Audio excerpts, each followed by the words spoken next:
예, 오늘 지난 시간에 이어서 횃불 언약의 연대와 내용, 횃불 언약의 내용에 대해서 또 구체적으로 들어가 보도록 하겠습니다. 오늘은 우리가 횃불 언약이 체결된 연대를 계산을 하려고 합니다. 근데 우리가 횃불 언약의 체결 시기를 계산한다라고 했을 때 일반 성도들은 성경에 나온 연대를 왜 계산까지 해야 되느냐?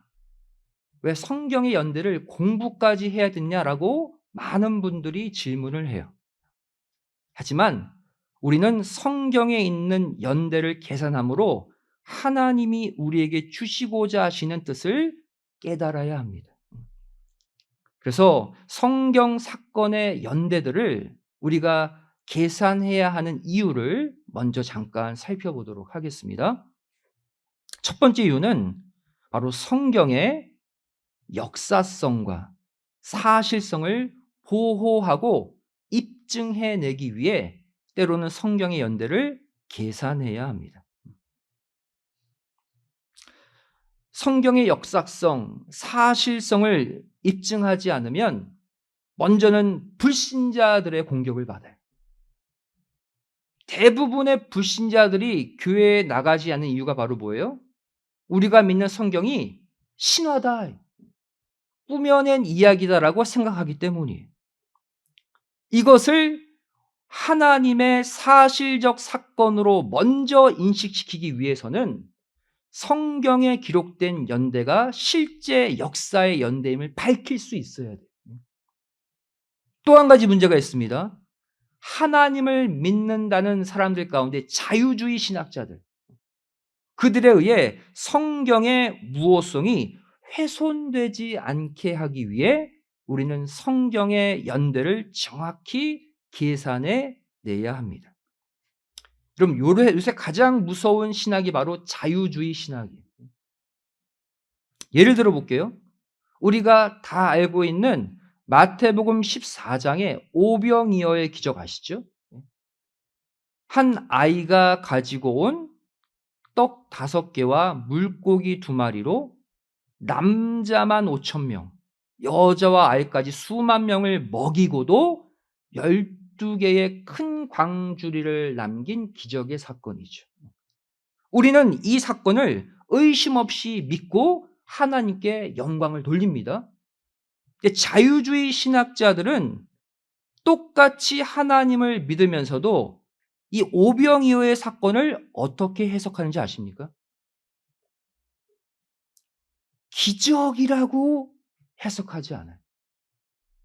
수많은 무리들이 빈들에서 예수님 앞에 있습니다.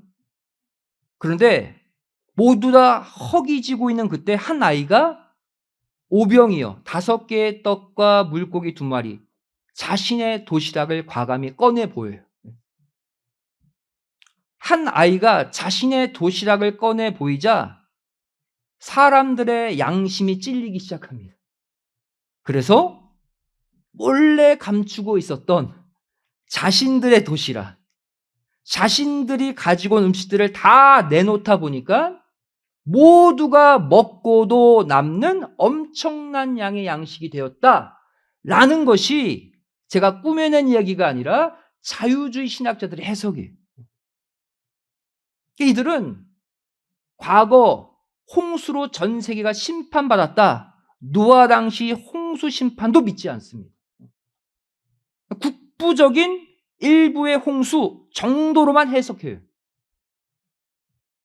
이런 자유주의 신학자들에 의해 성경의 무호성, 사실성이 훼손되고 있기 때문에 우리는 반드시 성경의 연대, 계산을 통해서 성경의 사건들이 실제 사건들이었음을 밝힐 필요가 있다는 거예요.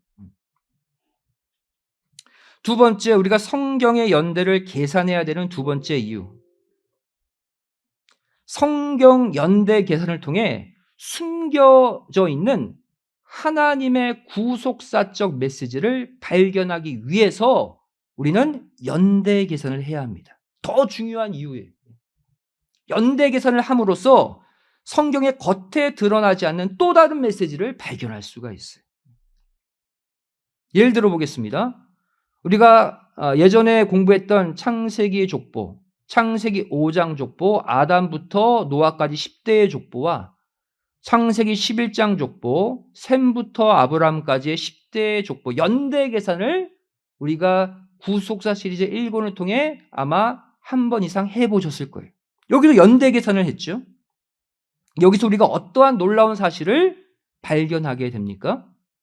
먼저 창세기 5장 족보의 연대 계산을 통해서 아담과 노아의 아버지, 즉 아담의 구대손 라멕과 56년 연대가 겹친다는 것을 계산해냈죠.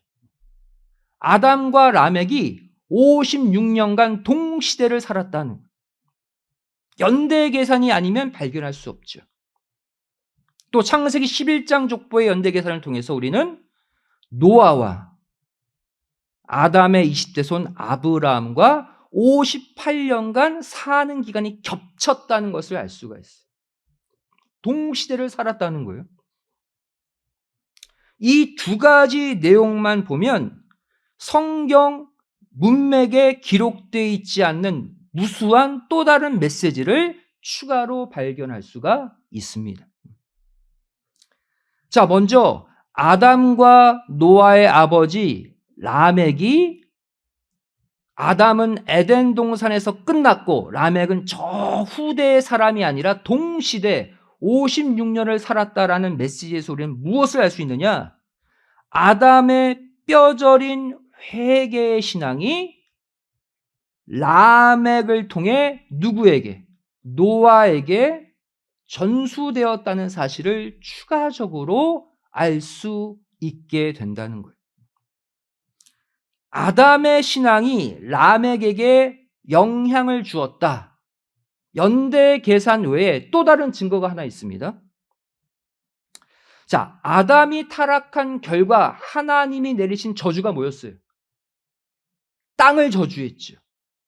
그래서 열심히 땀 흘려 수고하지 않으면 땅이 열매를 맺지 못하게 저주했어요. 타락한 아담이 받은 이 저주의 내용은 누구만 아는 내용? 아담만 아는 내용이죠. 창세기 3장 17절의 저주입니다. 선악과를 먹지 말라는 선악과를 먹었은즉 땅은 너로 인하여 저주를 받게 된다. 너는 종신토록 땀 흘려 수고해야지만 겨우 열매를 얻을 것이다 라는 저주를 받게 됩니다. 자, 그런데 아담만 알고 있는 이 내용이 라멕, 아담의 구대손 라멕을 통해 폭로돼요. 아담의 구대손 라멕이 노아를 낳으면서 한 고백의 내용 보시기 바랍니다. 창세기 5장 28절 29절이죠. 둘이 함께 읽겠습니다. 자, 시작. 라멕은 182세에 아들을 낳고 이름을 노아라 하여 가로되 여호와께서 땅을 저주하심으로 수고로이 일하는 우리를 이 아들이 안위하리라 하였더라. 아담이 받은 저주의 내용을 라멕이 어떻게 알았을까요? 힌트는 아까 연대 계산을 통해 밝혀졌죠. 아담과 라멕이 56년 동시대에 있었다. 아담의 직접적인 영향을 받는 위치에 라멕이 있었다는 거예요.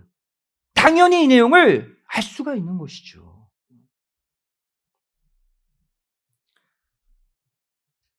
결국 아담에게서 전수받은, 아담이 얘기했겠죠. 자신의 타락으로 인해 이 땅이 저주받게 되었어. 미안해. 그리고는 뉘우침의 그 모습, 그 아담의 회개하는 모습을 라멕이 보고 자신의 아들 노아에게 그 내용을 가르치지 않았겠습니까? 따라서 노아가 당대 유일한 의인이 될 수밖에 없었다는 거예요. 이 내용을 모르면 생각해 보세요. 홍수 심판으로 다 죽었습니다. 다 악해서. 노아 가족만 살았어요. 노아 때문에. 어떻게 이것이 가능했을까요? 노아가 신앙 교육을 받았기 때문에 가능했다는 거예요. 누구를 통해? 아담의 영향을 받은 자신의 아버지 라멕을 통해, 연대 계산을 통해 노아가 왜 유일하게 당대 의인이 될 수밖에 없었는지를 알 수가 있는 거예요. 따라서 성경은 이렇게 노아에 대해서 표현하고 있죠. 창세기 6장 9절에 노아는 의인이다. 당시에 노아같이 완전한 사람이 없었다. 하나님과 동행한 유일한 사람이었다. 그래서 노아가 이끈 가정 빼고 다 죽었잖아요. 그래서 이것이 연대 계산을 통해 이 맥락이 이해가 되어지는 거예요. 이뿐만이 아닙니다. 이번에는 아브라함이 홍수 심판을 통과한 노아, 즉 아담, 라멕의 신앙의 영향을 받은 노아와 58년 동시대를 살면서 또 아브라함은 노아의 영향을 받았을 거 아니에요. 그래서 아브라함 안에 노아가 가졌던 종말 의식이 생겨나게 되었고, 그 종말 의식으로 말미암아 아브라함은 결국 위대한 믿음의 조상이 될 수 있었다는 거예요. 노아가 아브라함에게 가장 중요한 내용 알려줬겠죠. 죄지면 심판받아. 나는 그 심판을 홀로 이겼어. 반드시 이 땅은 하나님이 죄악을 저지르면 심판하신다. 아브라함이 그 종말의식, 심판의식을 깨닫고 결국 믿음을 지킨 거예요. 그래서 하나님께서 롯이 거주하고 있던 소돔성을 심판하러 가실 때 미리 아브라함에게 오셔서 아브라함에게 소돔성의 심판을 미리 알려주신 것도 우연이 아니에요. 왜?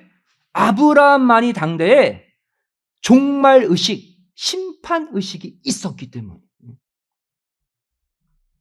그래서 하나님은 수많은 사람들 가운데 아브라함을 먼저 찾아가 소돔성의 심판을 말씀하십니다. 창세기 18장 17절에 여호와께서 가라사대 나의 하려는 것을 아브라함에게 숨기겠느냐? 지금 뭐 하시러 가기 직전이에요. 소돔성을 멸망 심판하시기 직전이에요. 심판의 계획을 아브라함에게는 내가 말하겠다는 거예요. 그리고는 창세기 18장 20절에 소돔 고모라의 죄악이 극에 달았다. 아브라함에게만 이 심판의 계획을 알려주십니다. 그리고 이후에 소돔성에 사는 제 롯과 롯이 있습니다. 살려주세요. 중보기도 했잖아요. 그래서 그 결과 아브라함 덕택에 소돔성에 살고 있던 롯이 구원을 받게 된 거예요. 이것이 다 서로 연결되어 있습니다. 자, 이렇게 우리가 서론적으로 성경의 연대 계산의 중요성을 살펴봤고요. 그렇다면 이제 횃불 언약의 연대를 계산할 텐데, 횃불 언약의 연대를 계산하기 위해서는 먼저 기준이 되는 연대를 하나 정해야 됩니다. 횃불 언약 연대 계산의 중요한 기준점, 바로 출애굽 연대. 이스라엘 백성들이 애굽에서 탈출한 BC 연대를 먼저 계산해내어서 이것을 기준으로 횃불 언약 BC 연대가 계산이 가능해져요. 보겠습니다. 이 출애굽 연대 계산의 중요한 구절은 바로 열왕기상 6장 1절 말씀이에요. 솔로몬이 성전을 짓기 시작한 연대를 기록한 구절이죠. 그때가 언제냐? 이스라엘 자손이 애굽 땅에서 나온 지 480년째다. 그때가 언제냐? 솔로몬 왕 된 지 4년째다. 여기서 뭘 알 수 있어요? 솔로몬이 왕 된 지 4년 2월에 솔로몬 성전을 짓기 시작했는데 그때가 언제다? 출애굽한 지 480년째다라는 정보죠. 자, 우리가 여기서 먼저 솔로몬의 즉위연도, 여러분 솔로몬 모르면 간첩. 솔로몬은 고대 근동의 최고로 부강했을 때 그 왕이기 때문에 솔로몬의 즉위 연도는 이미 알려진 연도입니다. 주전 970년이에요. 자, 그렇다면 솔로몬이 성전을 짓기 시작한, 솔로몬이 왕된 지 4년째는 주전 몇 년이에요? 주전 연도니까 970에서 4년을 빼야죠. 그러면 주전 966년이 바로 솔로몬 4년째, 왕된 지 4년째예요. 이때가 언제다? 출애굽한 지 480년째다. 그랬잖아요. 그죠? 그러면 출애굽 BC 연도 알 수 있어요? 없어요? 알 수 있죠. 출애굽 연도는 솔로몬 왕된 지 4년, 이때가 출애굽한 지 480년째라고 그랬으니까 480년을 거슬러 올라가다 보면 주전 연도니까 더해야죠. 그러면 주전 1446년이 바로 뭐다? 이스라엘 백성들이 출애굽했던 BC 연도가 됩니다. 이거 발견해냈죠? 자, 그 다음 이제 이것을 기점으로 계속해서 연대 계산이 가능한 내용들을 연결해 보도록 하겠습니다. 그 다음 야곱의 70가족이 처음 애굽에 들어간 주전 연도를 그러면 알 수가 있어요. 자, 주전 1446년 출애굽했을 때의 BC 연도, 바로 여기서 야곱의 70가족이 애굽에 들어가면서 430년의 애굽 거주 기간이 출발하거든요. 그럼 주전 1446년 애굽을 탈출할 때로부터 야곱 가족이 들어갔던 430년을 거슬러 올라가 보면 주전 1876년이 바로 뭐다? 야곱 70가족이 애굽에 들어간 주전 연대가 되는 거예요. 야곱의 가족이 들어가서 출애굽할 때까지 430년이다. 이 내용을 어떻게 알 수 있습니까? 출애굽기 12장 40절이 알려주고 있죠. 이스라엘 자손이 애굽에 거주한 총 기간이 몇 년이다? 430년이다. 이렇게 우리가 연도 계산을 하나 해냈고요. 그 다음 이제 우리가 뭘 알 수 있냐면 야곱이 출생했을 때의 BC 연도를 그러면 알 수가 있어요. 자, 야곱과 그의 70가족이 애굽에 처음 들어갔을 때 430년 거주의 출발점이 주전 1876년이라고 그랬죠. 근데 이때 애굽에 들어갈 때 야곱의 나이가 성경에 130세라고 밝혀지고 있어요. 그러면 이때로부터 130년 거슬러 올라가면 야곱이 탄생할 때의 주전 연도가 나오죠. 더해보면 어떻게 됩니까? 주전 2006년이 야곱이 탄생한 주전 연도가 되는 거예요. 근거 구절은 바로 창세기 47장 9절이죠. 야곱이 70가족을 이끌고 바로왕 앞에 섰을 때 굳이 바로에게 이 얘기를 해서 연도 계산 좀 해라. 연대 계산을 위해서 내가 지금 70가족을 이끌고 애굽에 들어왔을 때 내 나이가 130세다라고 굳이 밝히고 있어요. 이걸 통해 우리는 야곱이 태어날 때의 주전 연도를 계산하게 되는 거예요. 성경의 근거가 다 마련되어 있습니다. 그 다음 이제 무슨 연도를 계산할 수 있냐면 야곱의 아버지 이삭이 태어난 주전 연도를 그러면 계산할 수가 있어요. 무엇만 알면 돼요? 이삭이 야곱을 몇 세에 낳았는지만 알면 되죠. 성경에 기록되어 있어요. 야곱이 태어난 주전 연대가 주전 2006년이죠. 이때 이삭이 야곱을 낳을 때 나이 60세를 거슬러 올라가다 보면 이삭의 탄생 연도가 나오죠. 2006년에서 60년을 거슬러 올라가면 주전 2066년, 이때가 바로 뭐다? 이삭의 탄생 주전 연도다. 그러면 누구의 탄생 연도도 알 수 있어요? 당연히. 먼저 창세기 25장 26절 말씀 보시면 이삭이 에서와 야곱 쌍둥이를 낳을 때 나이 60세 정확히 기록되어 있죠. 이 근거로 연도 계산이 되는 거예요. 그 다음에 이제 우리는 당연히 아브라함이 탄생한 주전 연도 알 수 있죠. 아브라함이 이삭을 몇 세에 낳았기 때문에 100세. 이삭이 탄생했을 때의 주전연도 2066년에서 아브라함이 이삭을 낳을 때의 나이 100세, 100년을 거슬러 올라가면 아브라함 탄생연도 주전 2166년이라는 소중한 재료를 얻게 되는 것입니다.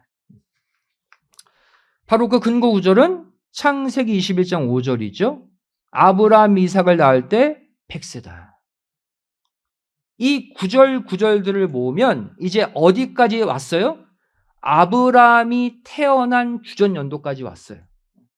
그럼 아브라함 몇 세 때 횃불 언약이 체결되었는지만 알면 그때의 주전연도를 알 수가 있겠죠. 아브라함 탄생 주전연도를 이미 알았으니까. 자, 그럼 이제 횃불 언약이 체결된 BC 연도를 마지막으로 계산해 보겠습니다. 자, 먼저 우리가 알아야 될 것은 창세기 12장 4절 말씀 보시면 아브라함이 하란을 떠날 때의 나이가 75세였다고 말씀하고 있어요. 이 말은 가나안에 도착했을 때의 나이도 75세였다는 거예요. 왜? 하란에서 가나안은 바로 옆이거든요. 조금만 가면 돼요. 75세에 하란을 떠나서 75세에 가나안 땅에 들어옵니다.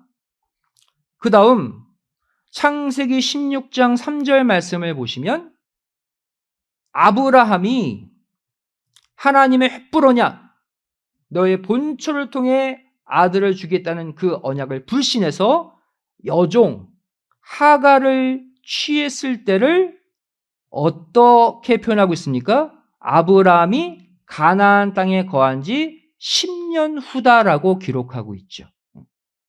75세에 가나안 들어와서 10년 후에 하갈을 취했다 이거예요. 근데 이 10년 후라는 단어가 히브리 원어로 보면 캐츠예요. 캐츠라는 단어는 10년 이후라는 뜻이 아니라 10년을 꽉 채웠다 이런 뜻이에요. 10년의 끝이란 뜻입니다.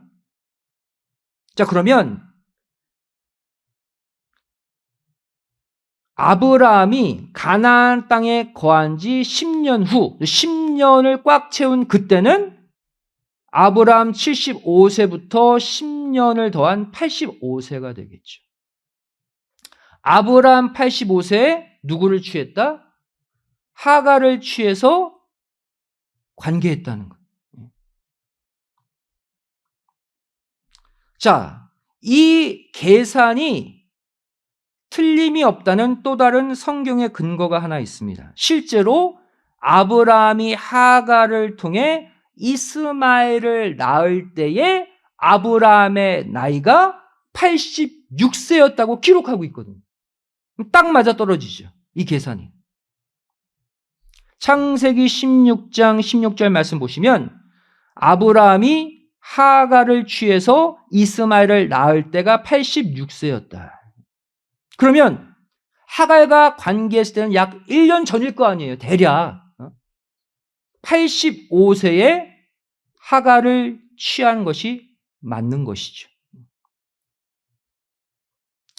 자, 바로 아브라함이 애굽 여종 하갈을 취했을 때가 창세기 16장의 사건입니다. 이때가 아브라함 85세였다면 그 전 헷불 언약을 맺을 창세기 15장의 아브라함의 나이를 우리는 1년 전인 84세로 보는 것이 적당하다는 거예요.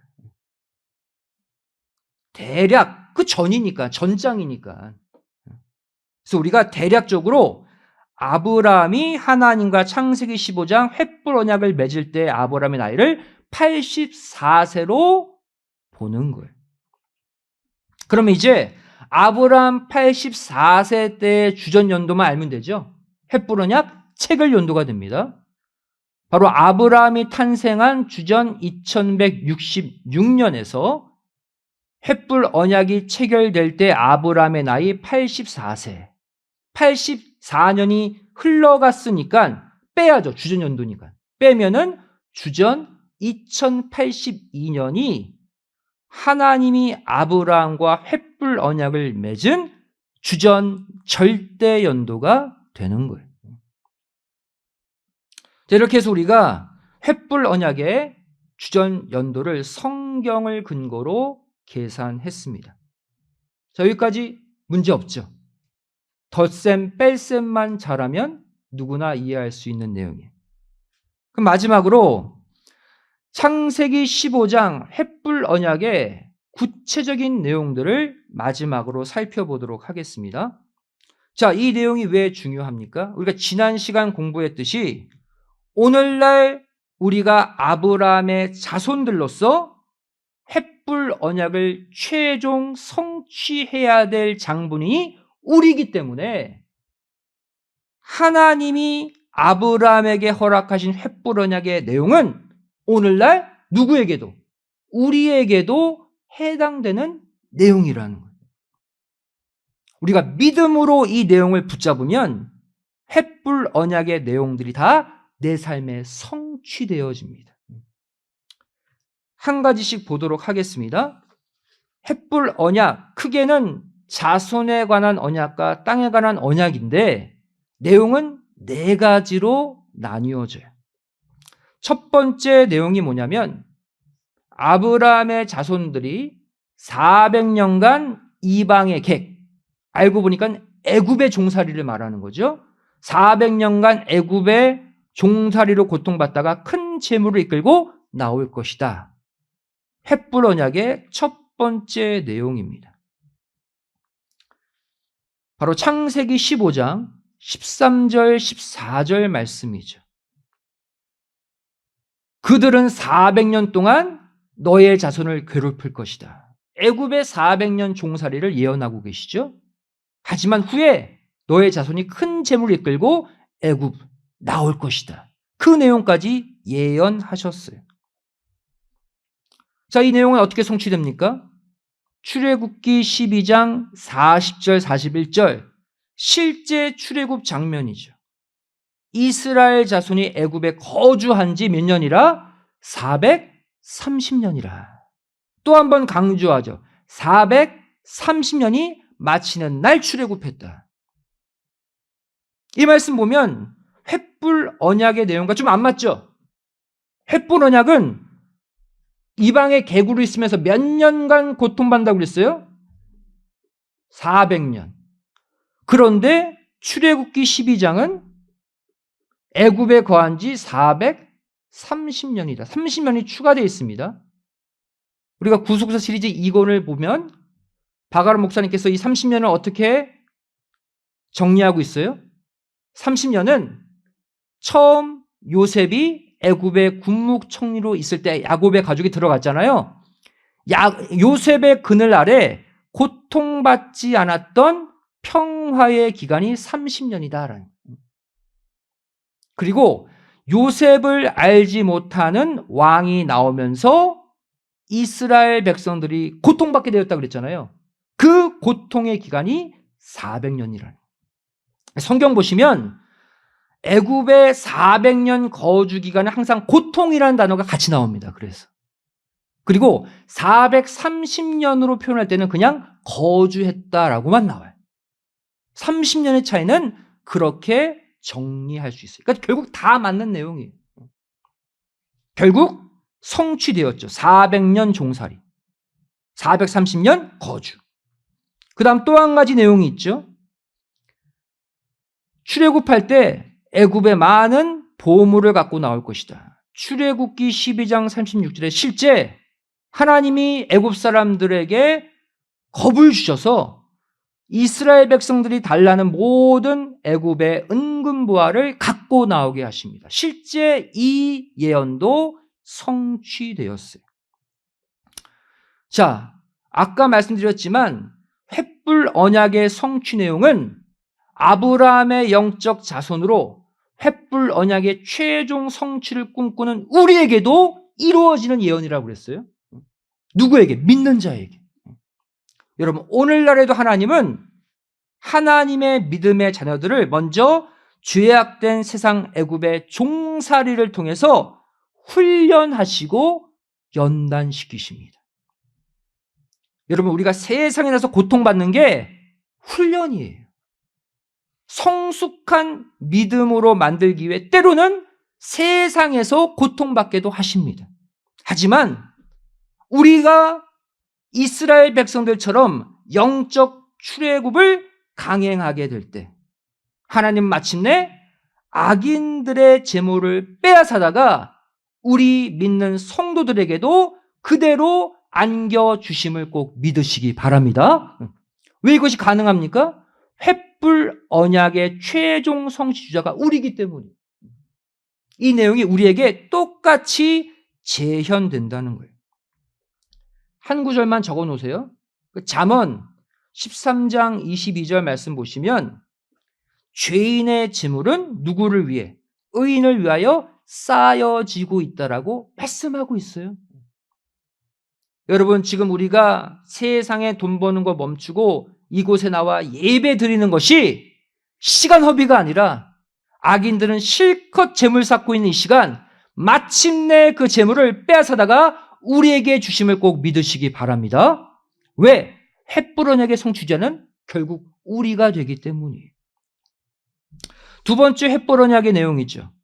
아브라함이 장수하다가 평안히 조상에게로 돌아가 장사될 것이다. 횃불 언약의 두 번째 내용이에요. 창세기 15장 15절에 기록되어 있죠. 너는 장수하다가 평안히 조상에게로 돌아가 장사될 것이다. 아브라함, 횃불 언약을 맺는 아브라함의 끝을 좋게 끝날 것이다 라고 예언해 주고 계셔요. 이 내용의 성취 장면, 바로 창세기 25장 7절, 8절에 그대로 성취됩니다. 아브라함의 향년이 175세라 그랬죠. 향년, 누릴 향자예요. 해년자. 175살을 살면서 그 전체 연수를 누렸다고 말하고 있어요. 축복이죠. 기운이 지나여 죽어서 열주에게로 돌아갔다. 이 표현이 나옵니다. 영어 성경은 자세히 나오죠. Satisfied with life. 이게 향수의 정의예요. 오래도 살았지만 만족스러운 삶을 살았다는, 평안하게 누렸다는 거예요. 그럼 장수도 향수의 장수가 진짜 축복입니다. 오늘날 횃불 언약을 최종 성취하겠다고 믿는 아브라함의 자손인 우리가 이 말씀도 믿을 때 우리의 삶도 향년, 향수의 은혜가 있을 줄로 믿습니다. 믿으시면 우리에게도 이루어지는 말씀이에요. 질병이나 사고로 고통스럽게 이 땅의 삶을 사는 게 아니라는 거예요. 이 횃불 언약이 나에게 최종 성취될 줄로 믿습니다 라는 믿음으로 이 말씀을 받으실 때 우리에게도 아픈 몸이 낫고 평안히 자신의 주어진 연수를 다 누리며 사는 향수의 축복이 똑같이 임할 줄로 믿습니다. 이 말씀 믿으면 병 낫는 거예요. 이 말씀 믿으면 만족스러운 앞으로의 삶을 사신다니까요. 세 번째 횃불 언약의 내용이죠. 아브라함의 자손들이 4대 만에 가나안 땅으로 돌아올 것이다. 이번에는 횃불 언약이 성취되어지는 시기가 아브라함부터 얼마만큼 걸리느냐에 관한 예언입니다. 이것에 관한 내용이 창세기 15장 16절 말씀이죠. 아브라함, 너의 자손이 다시 이 땅으로 돌아오면 자손에 관한 언약, 땅에 관한 언약이 성취되는데 그 시기는 4대 만에 성취된다. 이 내용에 대한 구체적 성취 구절은 성경에 없습니다. 4대 만에 돌아왔다라는 구절은 없어요. 이것은 이렇게 접어두고 넘어가고, 네 번째 횃불 언약의 내용이 뭡니까? 이번에는 아브라함의 자손이 가나안 땅에 들어와서 차지할 가나안 땅의 구체적인 영역, 범위, 경계를 마지막으로 말씀하십니다. 바로 창세기 15장 18절 말씀 보시면 가나안 땅을 어디서부터 어디까지 줄 거다라고 그 경계를 말씀하고 계셔요. 그 땅을 애굽강에서부터 그랬어요. 이것은 가나안의 최남단이 애굽강부터라는 거예요. 그리고 최북단은 어디까지다? 큰 강 유브라데강까지가 내가 너의 자손에게 줄 가나안의 영역이다 말씀하고 있어요. 애굽강 최남단부터 유브라데 최북단까지. 그럼 이 내용이 성취되어야죠. 특별히 솔로몬 당시 때 이 내용이 성취되었다고 역대하 9장 26절은 말씀하고 있습니다. 솔로몬 당시 유브라데 강에서부터 최북단이죠. 블레셋 땅과 애굽 지경, 애굽 하수까지 최남단. 결국 솔로몬 때 성취됐어요.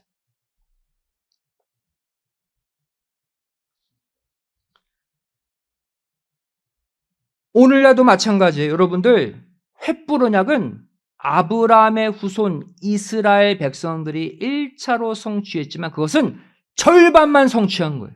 지난번 얘기했죠. 횃불 언약의 진정한 성취는 아브라함의 자손으로 부름받은 우리가 한다고. 그러니까 이 내용도 우리에게 성취되어지는 내용이라는. 여러분, 이처럼 하나님은 오늘날에도 아브라함의 영적 자손으로 부름받은 우리가 차지할 이 땅의 기업을 이처럼 동서남북으로 이미 정해 놓으시고 준비해 놓으신 줄로 믿습니다. 우리가 횃불 언약을 믿고 끝까지 전진하면 마침내 하나님이 준비해 놓으신 이 땅의 기업들을 우리에게도 주시는 거예요. 아주 구체적으로 유브라데 강에서부터 애굽 하수까지. 이 복의 실체가 뭐냐? 바로 밟는 곳마다 나에게 주시는 축복이에요. 아브라함에게 가나안 최북단과 최남단을 주시는 그 과정 보세요. 결국 아브라함이 밟고 다닌 땅을 다 주셨어요. 아브라함이 횃불 언약을 믿고 믿음으로 밟고 다녔을 거 아니에요. 이 땅은 내 땅이다. 내 자손들에게 줄 땅이다. 그래서 아브라함이 밟고 다니는 땅을 다 주신다고 추가로 예언하십니다. 창세기 13장 17절이죠. 우리에게도 일어나는 축복이에요. 함께 믿음으로 읽겠습니다. 시작. 너는 일어나 그 땅을 종과 횡으로 행하여 보라. 내가 그것을 다 내게 주리라 그랬어요. 추상적인 축복이 아니라는 거예요. 이것이 오늘날 하나님이 저와 여러분에게 주시는 횃불 언약의 복입니다. 하나님이 아브라함이 밟고 다닌 모든 땅을 최남단에서부터 북단까지 다 주셨듯이 여러분 믿음으로 세상에 나가세요. 믿음으로 사업장 밟으세요. 믿음으로 내 직장 밟고 믿음으로 여러분들 어디 가세요. 그리고 이렇게 속으로 외치십시오. 이 땅 나에게 주세요. 저 아브라함의 횃불 언약의 마지막 주자입니다. 밟는 대로 주신다고 했던 횃불 언약의 마지막 복을 나에게도 주시옵소서 라고 믿고 사업장 문을 열고 믿고 직장 문을 여실 때 하나님이 그 모든 기업을 여러분에게 주실 줄로 믿습니다. 그 복이 우리 복이에요, 여러분들. 자, 우리가 이상의 내용을 가지고 결국 첫 번째 내용, 두 번째 내용, 네 번째 내용이 이미 성취되었던 것을 다 근거 말씀드렸죠. 그런데 무엇만? 세 번째 예언 4대 만에 돌아오리라 라는 내용은 성경에 구체적으로 기록되어 있지 않아요. 왜냐하면 이것은 성경을 구속사적으로 풀어야 성취 여부를 알 수 있는 언약이기 때문입니다.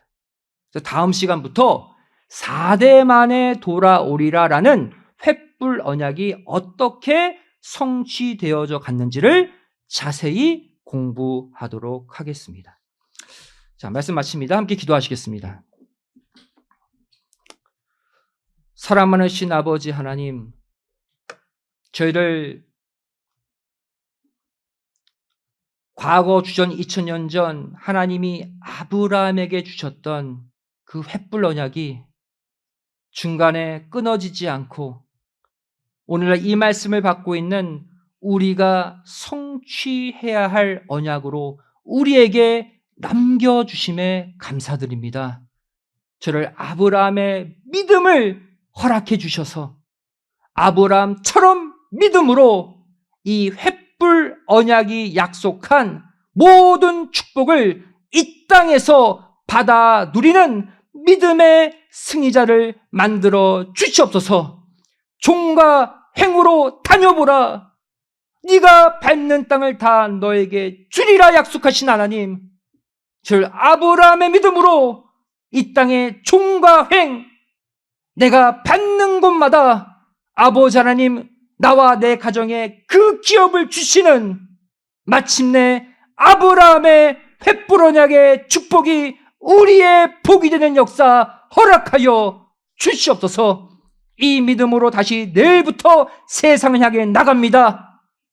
세상을 받는 곳마다 정복하는 믿음의 승리자들 만들어 주실 줄 믿사오며 사랑 많으신 예수님의 이름으로 간절히 기도드리옵나이다. 아멘. 하나님께 약속했습니다.